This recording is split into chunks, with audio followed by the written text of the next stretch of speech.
일주일 동안 평안하셨습니까?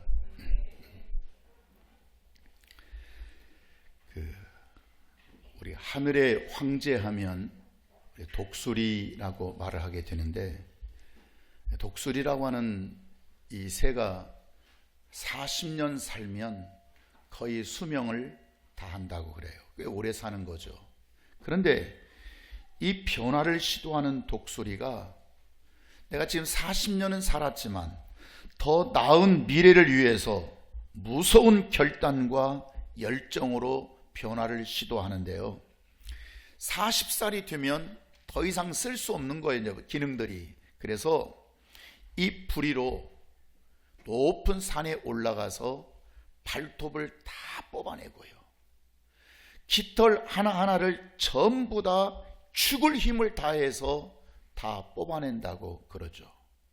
그렇게 해서 정말 그 뽑을 때 고통은 이루 말할 수 없지만 그 고통을 감수해가면서 발톱 뽑아내버리고 깃털 다 뽑아내버리고 마지막 남은 부리는 바위에 막 찍어서 그 부리까지 다 뽑아내버리게 된다는 거예요. 그렇게 해서 150일 정도, 한 6개월 정도, 5, 6개월 이렇게 지나고 나면 다시 그 독수리는 입에 부리가 나기 시작하고요, 발톱이 나기 시작하고요, 새 깃털이 나르게 되는데, 그렇게 해서 40년밖에 살지 못하는 이 독수리는 그 이후에 그 모진 고통을 감내하기만 하면 30년을 더 살아서 70년까지 이 독수리가 생명을 유지한다고 하는 거예요. 우리가 신앙생활 하면서 내 인생을 살아가면서 따라서 거듭남이 단순하게 말이 아닙니다. 우리가 이 거듭남이라고 하는 것은 진통이 필요하죠. 진통 없이, 애통 없이 거듭남은 안 나옵니다. 여러분, 신앙의 거듭남이 뭐예요? 여러분, 신앙이 거듭나기 위해서는 이전의 신앙을 한 번 되새김질해야 되는, 무너뜨려야 되는 감내가 필요해, 필요치 않아요? 필요합니다. 그런데 나 못 버려. 내가 30년 동안 40년 동안 어떻게 해서 이걸 버려? 아니요, 그것보다 더 나은 것이 있다면 이전의 건 어떻게 해야 돼요? 과감하게 버려야 됩니다. 무너뜨려 버려야 됩니다. 자기 신앙의 성을 무너뜨려야 거기에 새로운 성을 살 수가 있어요. 이게 재개발과 똑같은 거예요. 그러니까 우리 신앙이나 교회나 이 한국교회의 이 어려운 이런 현실 가운데서 이 거듭남이 뭐냐면 이전 것을 한번 과감하게 무너뜨릴 수 있는, 감내할 수 있는 여러분 용기가 필요한 줄 믿습니다.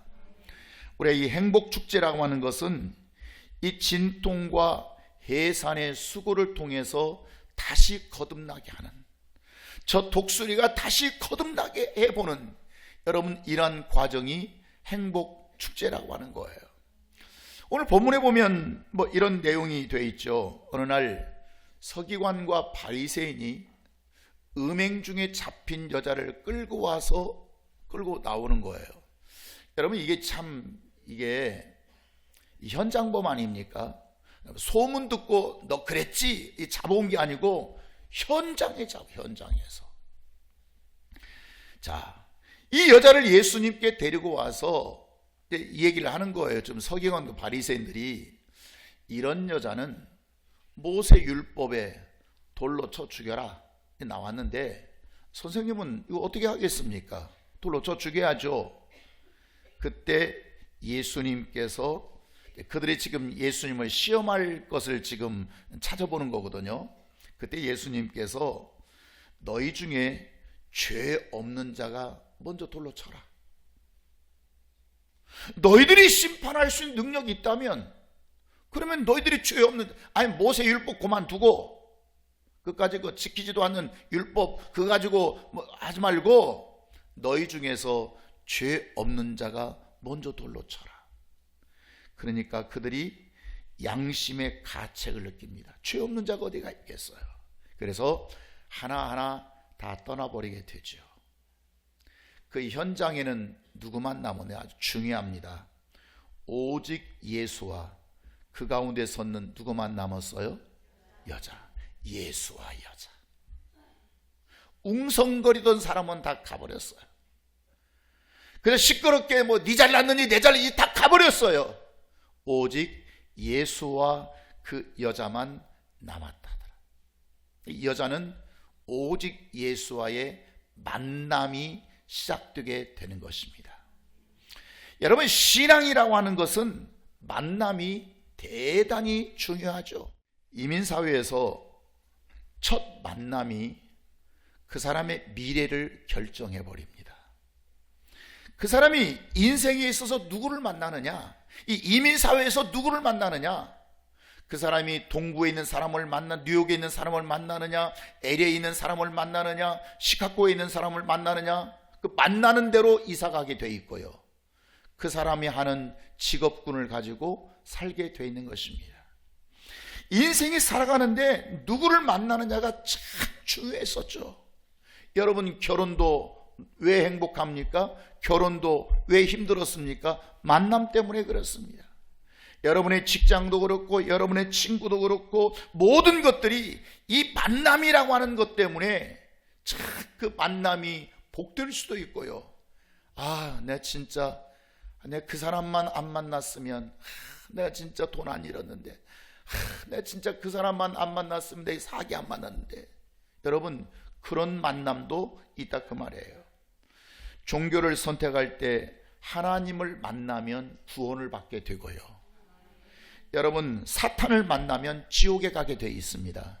누구를 만나느냐가 중요해요. 창기였던 이 여인의 삶이 언제나 여러분 얼마나 불안했겠습니까? 그게 좋아서 했겠습니까? 나 그게 행복해서 나 이게 지금 창기해, 여러분 그렇겠습니까? 늘 죄에 대한 불안, 고통스러운 삶이 얼마나 있겠어요. 매일매일 이 남자 저 남자 스쳐가지만 그 여러분 행복했겠습니까? 그러던 어느 날 돈을 벌기 위해서 몸을 팔던 이 비참한 그 현실, 그 음행의 현장에서 이 여인은 잡혀버리게 말았습니다. 서기관과 바리새인들에 의해서 광장에 끌려 나오게 된 그는 모세 율법대로, 율법이 법이거든요. 그래서 그 공개 처형을 받아야 할 그 시점에 이 여인이 놓여있게 되는 거예요. 이때 지금 누구를 만났다고요? 누구를 만났어요?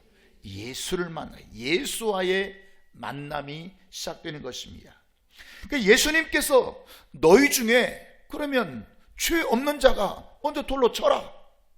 그러니까 그들이 양심의 가책을 받고 다 떠나버리게 되었거든요. 그리고 지금 누구만 남았다고요? 오직 예수와 여자만 남았더라. 할렐루야. 오직 예수와 그 가운데 있었던 여자만 남았더라. 이 현대 사회의 문제가 뭔지 아십니까? 이 현대 복잡한 사회의 문제가 뭐냐면 진지한 만남이 없어요. 사람이 없는 게 아니에요. 사람을 모르는 게 아니에요. 그 만남 속에 참 진지한 만남, 예수와의 마치 생명의 만남, 생명을 위한 만남이 별로 없어요. 거의 사람의 만남이, 사람의 관계가 뭔지 아십니까? 손익계산서에 의한 만남일 뿐이에요. 내가 이 사람을 만나면 내가 이런 직장에 유익이 되고 내가 돈 버는데 유익이 되고 사람에 유익이 되고, 이 사람 만나면 안 돼. 이 사람을 만나면 내가 손해볼 거야. 이 사람은 싫어. 이 만남을 결정하는 중요한 관계가 뭐라고요? 손익계산서예요. 그러니 그 만남 속에 여러분 무슨 진지한 만남이 있을 수가 있겠어요? 무슨 생명을 위한 만남이 있을 수가 있겠어요? 그 만남 속에서 내 영혼을 어루만져 줄 수 있는, 이 간음 현장에서 지금 죽기 일보 직전에 만난 이 여인에게 누가 도움을 줄 수 있겠어요? 그러나 예수와의 만남은 생명을 위한 만남입니다. 예수와의 만남. 예수님이 나오고 하나님이 나오고 만나시는 데 있어서 무슨 손익계산서가 있겠어요? 뭐 하나님이 좀 부족해야 나를 만나서 좀 덕을 볼 텐데, 하나님이 나 만나서 덕 보실 일이 있어요? 없어요. 하나님이 우리 만나가지고 무슨 손익계산서가 필요하겠어요? 그러니까 우리가 하나님과의 만남, 이 여인이 예수와의 만남이 된다고 하는 것은 그야말로 손익계산서가 없는 참 생명을 위한 만남이 된다, 그 말이에요. 그래서 보세요, 예수님이 11절에 용서를 해주시잖아요. 용서. 다시는 죄를 범하지 말라. 다시는 10절에 보면 예수께서 이 여자 위에 아무도 없는 걸 보시고, 그러니까 여자와 예수, 예수와 여자만 만나야 돼요. 아멘입니까? 거기에 그를 죽이려고 하는 군중도 없어야 되고요, 소란 피우는 사람들도 없어야 되고요, 거기에 뭐 시험해 보려고 하는, 율법을 따져보려고 하는 이런 사람도 없어야 돼요. 오직 예수와 나. 우리 한번 따라합시다. 예수와 나. 하나님은 손익계산서가 있다고요? 없으시다고요. 그것이 없으신, 계산이 없으신, 그러니까 만남은 뭔가를 주시고 싶은 것이지 나에게 빼앗아가고 싶은 마음이 아니에요. 이 여인의 범죄는 공개 처형할 수밖에 없는, 사형을 받을 수밖에 없었습니다. 그러나 예수님과 만남을 통해서 내 인생에 새 인생을 얻게 되는 거예요. 만약에 예수를 못 만나고 율법사들만 만났으면 어떻게 됐겠어요? 그러나 그 여인은 거기서 죽었습니다. 그러나 예수를 만났기 때문이에요. 사람이 누구를 만나느냐가 그렇게 중요하다. 누구를 만나느냐. 아멘. 누구를 만나느냐. 여러분, 교회에서 목회자를 누구를 만나느냐 따라서 여러분 신앙의 판도가 달라지게 되어 있습니다. 여러분, 교회에서 누구를 만날 따라서 늘 시험의 올무에 걸릴 수도 있고요, 늘 은혜 속에 충만할 수가 있어요. 다 만남으로 이루어지는 은혜라는 거예요. 어메이징 그레이스라고 하는 아주 유명한 찬양이 있잖아요. 이 찬양을 작시했던 사람이 존 뉴턴이라고 하는 사람이거든요. 근데 이 사람이 누구냐면 젊은 시절에 노예상이었어요. 노예상. 그러니까 이 젊을 때는 목표가 세상에 있어요. 돈, 물질, 쾌락. 그러기 위해서 돈이 필요하고요, 돈을 위해서 출세를 가리지 않고, 그래서 당시에 아프리카에서 노예들을 사다가 이제 영국으로 다 팔아버리고 유럽으로 팔아버리게 되는데, 이때 노예사랑으로 번 돈을 가지고 쾌락을 빠지면서 깊은 죄수렁에 빠지고 살았던 사람이 존 뉴턴입니다. 어느 날 노예들을 싣고 유럽으로 항해하다가 심한 풍랑을 만났습니다. 근데 이 풍랑이 그 당시 배라고 하는 것이 오늘날처럼 좋았겠습니까? 결국 생명의 위협까지 받는 위태로운 상황에서 이 존 뉴턴이 하나님 앞에 무릎을 꿇습니다. 하나님, 자비를 베푸소서. 내게 은혜를 베풀어 주소서. 그리고 지난날 그가 살아왔던 정말 이 쾌락을 위한 그 삶, 노예를 팔아가면서 인신매매를 했던 그의 삶을, 죄가 죄인지도 모르고 살았던 그것들을 뉘우치면서 목숨의 위협 앞에서 하염없이 땅바닥에 엎드려 울기 시작합니다. 회개하기 시작합니다. 뉴턴은 그 이후로 삶이 변하기 시작합니다. 양심이 회복되기 시작합니다. 신앙의 가책이 이루어지기 시작합니다. 그리고 예수 믿기로 결심합니다. 그날 이후로, 그리고 그가 노예상으로 돈을 벌고 쾌락을 즐겼던, 성공으로 살았던 그 모든 것들을 청산하고 변화된 삶을 삽니다. 노예 매매상에서 그는 복음을 전하는 전도자로 살기 시작합니다. 그렇게 복음을 전하며 사는데 어느 날 가만히 이렇게 주님을 생각하고 있는데, 나 같은 죄인이라고 하는 것은 참 이전에 얼마나 많은 스토리들이 있겠어요. 노예를 팔고 노예를 따서 잡아와야 되고, 그냥 또 폭력을 써야 되고, 거기서 돈이 생겨지면 이걸로 또 쾌락을 즐기고 타락하고 방종하고, 이런 삶 속에서 내가 하나님을 만나다니, 나 같은 죄인 살려주신 그 은혜가 얼마나 고맙고 놀라운지 그때 생각나는 것들을 이제 기록하기 시작했습니다. 그렇게 해서 기록된 것이 오늘날 305장, 나 같은 죄인 살리신 주 은혜 놀라워, 이 찬양이 되었습니다.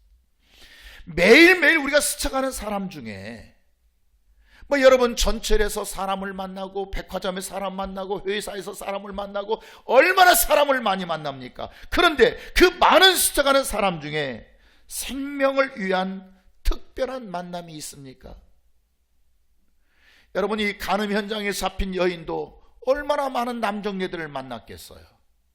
자기 동료들도 있었을 겁니다. 몰래 숨어서 했을 것입니다. 발각되면 그는 죽습니다. 돌로 맞아 죽습니다. 그러나 수없이 그에게도 많은 사람들이 스쳐갔지만, 그 어느 남자도 그저 돈 몇 푼은 주어졌을지 모르지만 진정한 내 인생의 영혼과 생명을 바꿔줄 수 있는 이런 만남은 없었다, 그 말이에요. 예수 그리스도를 만나게 되면 영적 회복이 이루어집니다. 예수 그리스도와의 만남은 우리 인생에 있어서 그러므로 가장 중요한 사건이 될 수가 있고요, 가장 소중한 만남이 될 수가 있고요, 예수를 만난 사람은 다 하나같이 생명을 얻게 되는 줄 믿습니다. 예수를 만나서. 여러분, 행복축제의 첫 번째, 지금 우리는 행복축제를 하고 있습니다만, 이 행복축제의 첫 번째 가치가 뭐냐? 따라합시다. 만남입니다. 만남. 나와 불신자의 만남. 나는 예수 믿는 사람이고 내가 만나려고 하는 사람은 불신자였는데, 그 사람과의 만남은 예수를 만나는 통로가 된다는 걸 아십니까? 어둠에서 생명으로 오는 길이, 그들은 나를 단순히 만났다 이 개념이 아니라, 우연 개념이 아니라, 나를 만남으로써 그는 생명으로 오는 통로가 되고 길이 된다고 하는 것입니다. 지금도 우리 주변에 간음 현장에서 잡힌 여인과 같이 죄로 고통받고 아픔으로 받고, 누구도 나를 위로해 줄 수 없는 수없는 남정네들과 사랑을 나눴지만 그 어떤 사랑도 내 마음에 위로가 될 수 없었던, 이렇게 괴로움 속에 사는 자들이 얼마나 많이 있습니까? 여러분, 누가 그들을 이렇게 세워줄 수가 있겠어요? 진정으로 누가 그들을 안아줄 수가 있겠어요? 그것은 누가복음 5장이 말씀하신 것처럼 내가 의인을 부르러 온 것이 아니라 죄인을 불러 회개시키러 왔노라, 이 말씀을 믿는 여러분들만 가능합니다. 그것을 발견하지 못하면 결코 그 사람 속에는 하나님의 역사를 이뤄낼 수가 없는 것입니다. 죽어가는 영혼에 대한 안타까움이 있습니까? 여러분이 예수 믿으면서, 여러분이 신앙생활하면서 우리는 은혜로 살고 있지 않습니까? 빚으로 받았지 않습니까? 여러분이 잘해서 하나님 은혜 주셨습니까? 그저 하나님께서 먼저 은혜를 주셨죠. 그런데 그 은혜를 받아놓고 여러분도 이전에는 죽어가는 내 영혼을 주님이 살려주셨는데, 여러분이 다른 사람에 대한 그 영혼에 대한 안타까움이 정말 있었습니까? 없었다면 여러분은 지금까지 배은망덕한 자로 사는 자인 것입니다. 배은망덕한 자로. 수많은 만남 가운데 가장 의미 있는 만남이 여러분 무엇이라고 생각하십니까? 우리가 매일 스쳐 지나가는 만남은 그 사람을 구원하기를 원하시는 하나님의 뜻이 있었다.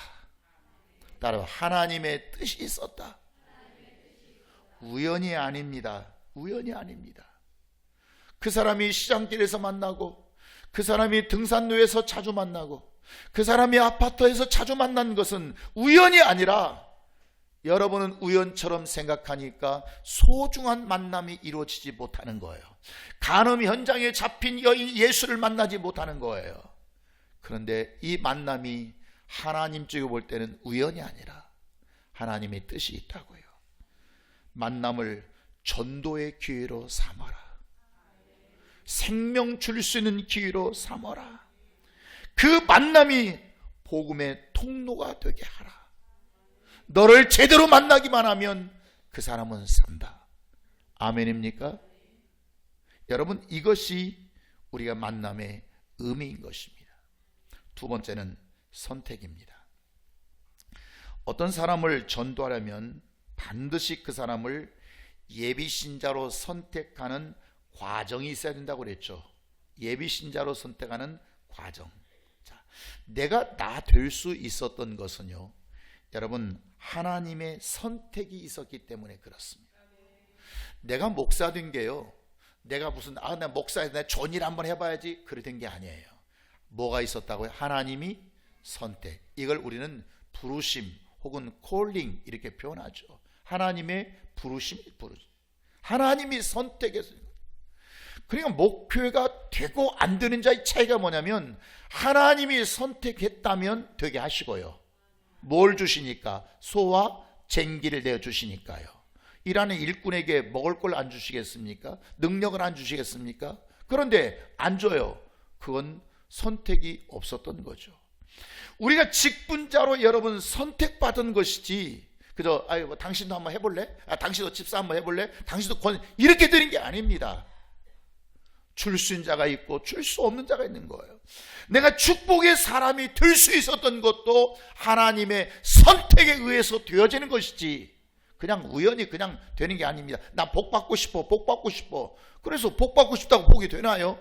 하나님이 복 주시기로 선택한 자에게만 하나님은 복을 주시는 거예요. 그러니까 이런 의미에서 볼 때 불신자를 예비신자로 선택하는 것은 대단히 중요합니다. 정말 그들이 몰라서 그렇지, 그들이 안다면, 야, 그때 교회 다니는 그 권사님이, 교회 다니는 그 집사님이 나를 예비신자로 품었었대. 이건 그에게는 복 중에 복이 되고 생명 중에 생명이 되는 거예요. 야, 그때 그분이 나를 예비신자로 안 품었더라면 어쩔 뻔봤어. 이런 현상이 생기게 되는 거죠. 빌립이라는 사람이 제자가 있는데, 빌립이 전도할 때 그가 세 가지 전도 전략이 있어서 전도 단계가 있었는데, 첫 번째는 예비신자로 작정하는 것입니다. 빌립이 나다나엘을 예비신자로 작정하는데 나다나엘을 찾아갔다. 이게 예비신자로 작정하는 거거든요. 두 번째는 영향주기예요. 영향주기. 45절 모세가 율법에 기록하였고 여러 선지자가 기록한 그 일을 우리가 만났다. 이게 무슨 말이냐면 지금 영향주기예요. 뭘로 말로 영향 주는 거예요. 말로. 야, 우리가 지금 율법을 대단히 중요하게 여기잖아. 선지자가 대단히 우리가 말씀을 중요하게 여기잖아. 근데 선지자가 말한 그분이 내가 만나서 지금 뭐 하고 있는 거예요? 지금 영향주기예요. 영향주기. 관심으로 영향 주고요, 사랑으로 영향 주고요, 선물로 영향 주고요. 뭔가 그 사람을 내가 예비신자로 정했다면 그에게 먼저 그에게 내게 가지고 있는 어떤 영향력을 자꾸 전해주는 거예요. 영향력을, 좋은 얘기를 주는 거예요. 세 번째는 데려오기입니다. 초청입니다. 자, 46절에 보면 와 보라. 빌립이 그에게 뭐라고요? 와 보라. 이거 이제 데려오기. 세 가지 과정이 있었던 거예요. 첫 번째가 예비신자로 작정한다. 두 번째는 뭐한다? 영향 준다. 세 번째는 데려온다. 초청한다. 빌립의 선택, 예비신자를 작정을 통해서 나다나엘이 예수를 만나게 됩니다. 만약에 빌립이 그렇게 하지 않았다면, 빌립이 나다나엘에게 찾아가지 않았다면, 빌립이 나다나엘을 예비신자로 작정하지 않았다면 그 당시에 나다나엘은 예수를 만나기 어려웠을 것입니다. 만약 내가 예비신자 작정, 선택하지 않고 영향 주지 않고 안 데려오면 그는 어디로 가겠어요? 다른 데로 갑니다. 누구한테 가겠어요? 원수 마귀에게 끌려가게 되는 것입니다. 하나님께서 나를 아들의 피 묻은 복음으로 살려주신 이유가 뭐겠어요? 하나님께서 저에게, 여러분에게 그리스도의 아들, 그의 아들에게 피를 묻혀서 그의 아들의 생명을 통해서 살려주신 이유가 뭐냐면 너도 생명 주라는 거예요. 너도 이웃에게 생명의 복음을 주라는 거예요. 스쳐가는 만남을 우연으로 삼지 말고 전도의 기회로 삼기를 주의 이름으로 축원합니다. 그들이 예비신자가 되는 것입니다. 전도는 우리의 힘으로 되는 것이 아닙니다. 전도는 사탄의 강력한 진을 파헤치는, 그래서 그들에게 결박된, 사탄에게 결박된 영혼을 끌어내고 살리는 것을 전도라고 말합니다. 아멘입니까? 단순하게 한 사람을 데려왔다 이 얘기가 아니고, 지금 누군가 내가 예비신자로 보면 그 자가 원수마귀의 이 강력한 견고한 진, 그 안에서 결박당하고 물질에 묶여있고 영혼에 묶여있고 육체가 묶여있고 질병에 묶여있고 그들을 살려내는 것이 뭐라고요? 이걸 전도라고 말하게 되는 거예요. 그래서 하나님의 이 전도 속에는 하나님의 인도하심과 하나님의 능력과 권세가 함께 하시는 것입니다. 괜히 하나님의 목적 없이, 하나님이 이루고 싶은 뜻 없이 하나님 능력 주세요, 권세 주세요, 함께 주세요. 내가 너한테 왜 함께 해야 되냐? 왜 내가 너에게 왜 내 능력을 줘야 되느냐? 왜 너에게 권세를 줘야 되는데? 여러분, 이렇게 반문하실 수밖에 없네요. 제가 하나님이 원하시는 그 일을 제가 이렇게 하고 싶습니다. 저 원수에게 결박되어 있는 저들의 지금 영혼을 끌어내야 되는데, 하나님 제가 부족합니다. 제가 힘이 없습니다. 제가 권세에 약합니다. 주세요. 그래, 가셔라. 아멘. 따라합시다. 하나님은 목적을 위해서 주신다. 여러분, 물질 왜 주시는 줄 아십니까? 목적을 위해서 주시는 것입니다. 그분이 허락하지 않으면 여러분 단 한 푼도 하나님 앞에 얻어낼 수가 없습니다. 건강 왜 주십니까? 목적을 위해서 주시는 것입니다. 직분 왜 주십니까? 목적을 위해서 쓰임받으라고 주시는 것이지, 나 교회 권사야, 나 장로야, 나 교회, 나 집사야, 그 폼 잡으라고 주시는 게 아니에요. 나 교회 목사인데, 나 목사인데 잘해, 나한테 잘해, 폼 잡으라고 주시는 게 아니에요. 목적을 위해서 주신다고 하는 거. 아멘. 하나님께 받아내는 모든 것은 하나님이, 나의 목적이 아니라 하나님의 목적을 위해서 주신다고 하는 거예요. 그래서 전도하기로 작정하고 믿음으로 선택하는 그 순간, 지금 두 사람과 관계예요. 전도자가 있고 예비신자가 있어요. 자, 하늘로부터 전도자와 예비신자에게 영적 통로가 열리게 됩니다. 아멘입니까? 그들에만 유익이 있는 게 아니에요. 전도는 축복의 통로가 되는 거예요. 그 전도는 전도자와 예비신자를 동시에 축복하시는 하나님의 방법입니다. 누구에게 축복하신다고요?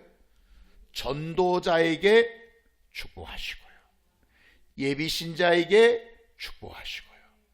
축복 형태는 같아요, 달라요? 달라요. 세 번째는 집중하라는 겁니다. 집중. 세 가지를 말씀드려요. 첫째는 뭐죠? 만남이 있어야 된다. 두 번째는 선택을 해야 된다. 예비신자입니다. 세 번째는 집중을 해야 된다. 여러분, 전도자는 예비신자로 작정된 사람을 집중적으로 기도하고 사랑하고 섬김으로 집중해야 되는 것입니다. 마치 활을 쏘는 궁수가 관역을 향하여 활을 당길 때 집중하는 것과 같습니다. 여러분, 보통 이런 거 있잖아요. 이제 여러 그 운동 스포츠 종목들이 많은데, 여러분 막 시작하려고 할 때 막 꽹가리도 쳐주고 막 호응해주고 막 박수주고 막 소리 질러주고 그러잖아요. 근데 궁수는 어떻게 합니까? 활 쏘는 거. 우리나라 최고의 스포츠 양궁 아닙니까? 대단하다. 어떻게 하죠? 활을 당기려고 할 때는 조용합니다. 누구도 떠들어요. 왜? 뭐 때문에요? 집중 때문에 그렇습니다. 배구 같은 것도 이제 막 그냥 여러분 서브 넣으려고 할 때 막 그냥 얼마나 난리 칩니까? 그런데 궁수만큼은, 양궁만큼은 조용히 하도록. 이 집중 때문에 그런 거죠. 행복축제의 성공은 집중에 달려 있습니다. 우리 다 같이 시작. 행복축제의 성공은 집중에, 어디에 달려 있다고요? 집중에 달린 것입니다. 원수 마귀는 집중을 방해할 것입니다. 그래서 부정적인 소리 안 된다는 거예요. 안 된다는 말 안 된다는 거예요. 지금 뭔가 목적을 향해서 지금 활을 당기고 있는데 이때 전혀 다른 잡음은 안 된다는 거예요. 여러분 속에 쓸데없는 잡음이 마음속에 들리기 시작합니까? 여러분은 이미 실패한 것입니다. 그걸 제거해야 됩니다. 오늘 말씀을 듣는 순간 그것이 문제였구나. 이게 원수 마귀가 집중을 방해하고 있구나. 여러분 깨닫기를 주의 이름으로 축원합니다. 그래서 우리는 더욱 집중해야 된다는 거예요. 연애하는 남녀는 서로에게 집중하죠. 집중 안 합니까? 사랑하는 것만큼 집중합니다. 뭐 이 남자가 뭐 사랑한다고 하는데 이 여자가 사랑한다고 하는데 도무지 모르겠어요. 그냥 뭐 약속 시간 1시간 늦게 오는 건 뭐 그냥 뭐 다반사고 뭐 약속했다가 뭐 안 되겠어. 집중을 못 해요. 사랑하는 거 안 하는 거요? 하는 거요? 사랑하지 않는 겁니다. 왜 집중하지 않느냐면 사랑하지 않기 때문이에요. 사랑하면 집중할 수밖에 없어요. 우리가 하나님을 사랑한다면 하나님이 그렇게 원하고 계시는 것이 생명 주는 일인데 생명 주는 전도에 내가 집중하지 않는다고요? 그리고 하나님을 사랑했다고. 여러분 하나님의 사랑이 뭔지를 대단히 잘 몰랐던 것입니다. 예수님도 우리에게 집중하셨습니다. 살리려고 집중할 때 강력한 힘이 나옵니다. 내가 누군가를 살리려고 집중할 때 없던 것들이 내게서 나오기 시작합니다. 심지어 물질까지 나옵니다. 건강까지 나옵니다. 왜 그러냐면 하나님은 그 사랑을 위해서 집중할 때 부어주시기 때문에 그렇습니다. 전도는 환경이 아니라 집중하는 자세와 태도입니다. 내가 어떤 환경보다 어떤 자세로 임하느냐, 내가 정말 집중하고 있느냐, 이것이 전도에 있어서 대단히 중요합니다.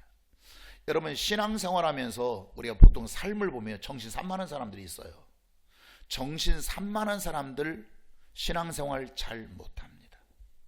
예배 잘 못 드립니다. 전도 못합니다. 왜냐하면 산만해서 그래요. 집중력이 떨어져 그래요. 벌써 예배 시간에 들락달락 아니요 여러분, 신체적으로 좀 배가 많이 아파서 괜찮아요. 배가 아픈데 어떻게 합니까? 그건 하나님도 이해하실 것입니다. 그런데 이 정신이 산만해 가지고 중간에 가서 담배 한 대 빨고 와야 되고, 중간에 뭐 화장실 한번 갔다 와야 되고, 중간에 한번 거울 한번 보고 와야 되고, 중간에 가서 밖에 찬바람 한번 쐬고 들어와야 되고, 그 예배가 여러분 집중되어 있겠습니까? 그건 예배가 집중되지 않는 사람인 것입니다. 모든 신앙생활은 얼마만큼 집중하느냐에 달려있는 거죠. 재밌는 얘기 하나 있는데, 어느 날 아버지가 아들을 명궁으로, 활 쏘는 명사수로 만들기 위해서 수소문 끝에 어느 산속에 정말 활 쏘는 도사가 있다고 해서 그 아들을 데려갔습니다. 근데 이제 도사에게 잘 부탁을 하고 하여튼 맡깁니다 하고 이제 아버지는 산아래 이제 고향으로 돌아가고 아들이 있는데, 이 활쏘기 도사는 이 아들에게 활 쏘는 법을 가르쳐 주지 않아요. 안 하고 맨날 잔심부름 시키고 밥 하는 거 시키고 자기 빨래 시키고 뭐 청소 시키고. 그러니 뭐 이게 지금 내가 지금 양궁을 배우러 온 거요. 지금 내가 뭐 이게 신고살이 하러 온 거예요. 지금 이 남자가. 그리고 이 도사가 하는 말이, 시간이 남으면 그거 다 하고 시간이 남으면 5m 앞에 쌀 작은 한 톨을 딱 실에 매달아 놓고 그걸 쌀 한 가마니로 보일 때까지 보고 있으라는 거예요. 여러분 다 하겠어요? 해보겠어요? 그러니까 이 쌀 한 톨이 언제, 아니 쌀 한 톨은 한 톨이지, 이게 희미하게 5m 앞에 보이지 않는 게 바라보만 있으면 눈만 침침하고, 언제 쌀 한 가마니 보일 때까지 쳐다보는, 이게 몇 년 동안 수년이 지나도록 그렇게 하게 되니까 이 아들이 더 이상 견디지 못하고 도망치기를 수없이 했습니다. 도망치다 잡혀오고 도망치다 잡혀오고 도망치다 잡혀오고, 그러던 중에 어느덧 세월이 10년이 흘렀어요. 이 아들도 나이가 한 20살이 되었습니다. 그날 또 이제 포기하고 여전히 청소하고 도사님 빨래 해주고 불 떼서 밥 해주고, 남는 시간 그 5m 앞에 쌀 한 톨을 이렇게 집중해서 보고 있는데, 오늘 그 쌀을 보다 깜짝 놀랐어요. 그게 뭐냐면, 놀랍게도 그 쌀 한 톨이 진짜 쌀 한 가마니로 보이기 시작하는 거예요. 그러니까 얼마나 막 놀랐는지, 너무 놀라가지고 선생님 저 쌀 한 톨이 한 가마니로 보이기 시작합니다.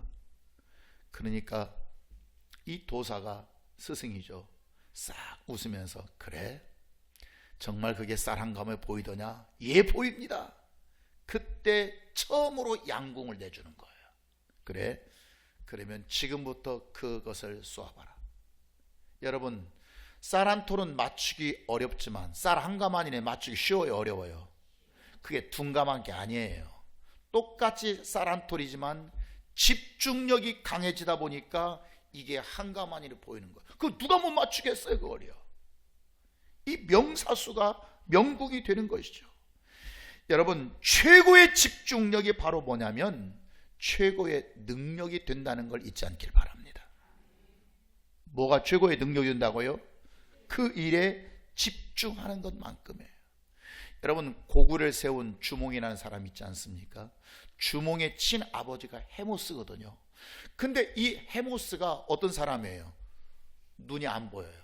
원래 눈이 잘 보였는데 나중에 이제 눈 공격을 받아가지고, 그런데 눈이 안 보이지만 명궁의 명궁이 아니에요. 바람 소리만 듣고도 활을 쏘서 상대방을 맞춰버려요. 명검이에요.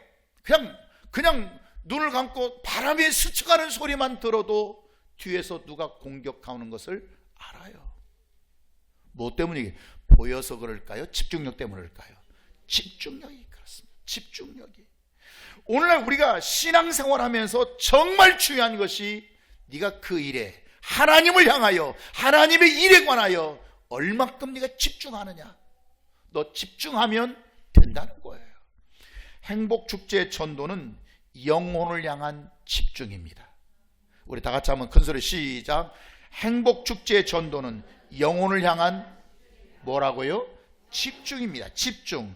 불신자를 예배신자로 품고 끊임없이 기도하고 섬기는 것입니다. 집중하는 것입니다. 영혼에 집중하는 것입니다. 암탉이 계란을 품고요, 여러분 21일 동안 집중해서 품어줘야 됩니다. 그런데 하루 있다가 그냥 날아가 버려요. 힘들어가지고. 여러분, 저러고 앉아있으니까 닭이 얼마나 다리 아프겠어요? 닭은 다리 안 아픈가요? 몇 시간 앉아있다가 아유 못하겠어, 힘들어, 그냥 아유 지려 죽겠어. 그러면 저 계란은 먹을 수 있는 계란이 아니라 그 순간 썩어버립니다. 여러분, 어떤 일이든지 좋은 결과를 얻기 위해서는 반드시 뭐가 필요하다고요? 집중이 필요하다. 사도 바울이 고린도에 전도할 때 너무 두려웠어요. 너무 힘이 들어요. 그래서 두려움과 침묵하고 싶은 마음이 그에게 가득했던 거예요. 그래서 주님께서 바울에게 말씀하십니다. 뭐라고 말씀하시죠? 두려워하지 말며 침묵하지 말고 마라. 이게 무슨 말이에요? 두려움이 없는데 지금 괜히 지금 하나도 안 무서워하는데 두려워하니까, 지금 침묵하고 싶었으니까 그때 하나님은 두려워하지 말고 침묵. 그러면서 10절에 불신자에게 전도할 때 기억해야 할 3가지 사항이 있어요. 첫 번째, 내가 너와 함께 있을 것이다. 첫 번째입니다. 두려워하지 말아라. 겁내지 말아라. 침묵하지 말아라. 네가 가서 말하는 순간 나는 너와 함께 할 것이다. 두 번째는 어떤 사람도 너를 대적하여 해롭게 할 자가 없을 것이다. 세 번째는 이 성 중에 내 백성이 많음이라.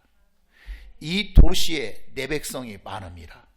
이 수원 땅에도 하나님의 백성들이 많으리라. 우린 지금 이 정자지구의 최고의 여러분 단지에 우리 교회가 있습니다. 이 안에 수없이 내 백성이 많으리라. 이 음성을 들을 수 있기를 바랍니다. 그러니까 이게 하나님의 생각인데 없어요. 그건 하나님의 소리를 듣는 자가 아닙니다. 하나님 말씀하십니다. 이 성 중에 내 백성이 많음이라. 만남은 기회가 됩니다. 구원받을 수 있는 기회가 되고요. 만남은 축복의 기회가 되고요. 만남은 그 사람이 고침받을 수 있는 기회가 되고요. 만남은 그 사람의 새 삶의 불행에서 행복으로 바뀌어줄 수 있는 기회가 되는 것입니다. 행복 축제는 하나님이 기뻐 춤추시게 하는 교회 부흥의 기회가 될 줄 믿습니다. 아직 예배 신자를 품지 못했다면 한 영혼이라도 품을 수 있도록 하나님께 기도하시기를 바랍니다. 기도하고 사람을 보면 그때 전도 대상자가 나타납니다. 그냥 내가 이렇게 볼 때는 없는 것 같아요. 도대체 나는 없어요. 그런데 기도하고 바라보니까 저 사람 되겠네. 저 사람 되겠는데. 저 사람이 지난번 나에게 그런 말을 했는데 보인다는 거예요. 복음을 전하기로 작정하고 시작하면 하나님은 그 순간 도와주신다고 하는 거예요. 전도는 내 힘으로 하는 것이 아니라 믿음으로 시작되는 것이고요. 전도는 순종으로 완성된다고 하는 것을 기억하기를 주의 이름으로 축원합니다. 기도하겠습니다.